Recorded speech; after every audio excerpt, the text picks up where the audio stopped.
Excuse me po. 1:30 na po yung newborn screening. Sunod na po kayo sa lab. Sa isang ospital, isang sanggol ang tinangay.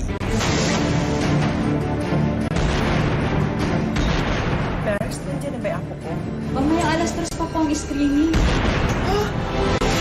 Ay, naku, saan naman yung apo ko? Mabawi pa kaya siya ng kanyang ina? Isang bagong silang na sanggol ang bigla na lang naglaho sa loob ng isang public hospital sa Rizal. Pero nang silipin ang closed-circuit television o CCTV camera ng ospital, isang babae ang rumihistro na may karga-kargang sanggol. Sino ang dumukot sa kanya? At saan nga ba siya dinala? Samahan niyo ako sa pagtuklas sa katotohanan tungo sa paghahanap ng katarungan sa likod ng kasong ito. Magandang hapon. Ako po si John Consulta para sa Pinoy Crime Stories.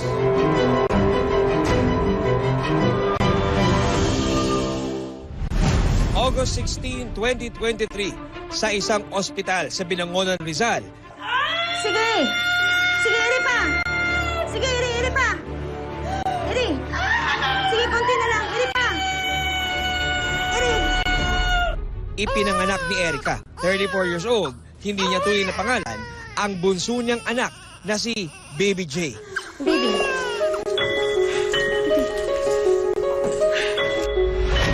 Sa kasamaang palad, 5 buwan bago siya nakatakdang manganak, namatay ang live-in partner ni Erica, kaya solo niyang itinataguyod ang 3 mga anak.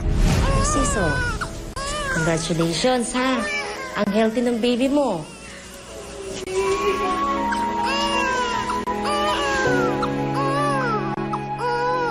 Si Baby po ay pangilang anak niyo na po ba si Baby? Pangatlong baby ko na po siya. Si Mister, ano po ang kinamatay niya? Ang naging sakit niya, sir, sa kidney. Bali, dialysis na po sana, kaso hindi na po, kumbaga hindi niya na inabot. Nung mga March 14 po ng madaling araw, inatake po. Pero tama ka, Nay. Kailangan ko magpakatatag para kay baby. Excuse me po. 1:30 na po yung newborn screening. Sunod na po kayo sa lab. Sige, ako na magdadala doon. Pero isang araw, matapos maisilang ni Erica si Baby J, Ako na po muna sa kanya. Pasagutan niyo na po muna yung form. Sige. Hi, baby. Saglit lang ako. Sige po. biglang naglawong parang bula ang sanggol sa loob mismo ng ospital. Hindi ko kaya.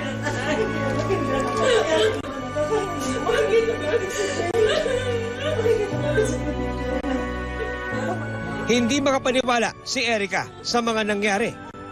Doon na po ako napaya kasi sabi ko saan napunta yung baby ko. Ano yung naramdaman po niyo ng mga oras na yan?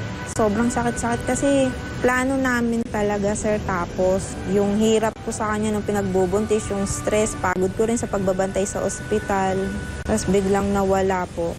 Hanggang isang kuha ng closed-circuit television o CCTV ang napasa kamay ng mga otoridad. Ano ang matutuklasan sa kuha ng CCTV? Saan nga ba dinala si Baby J?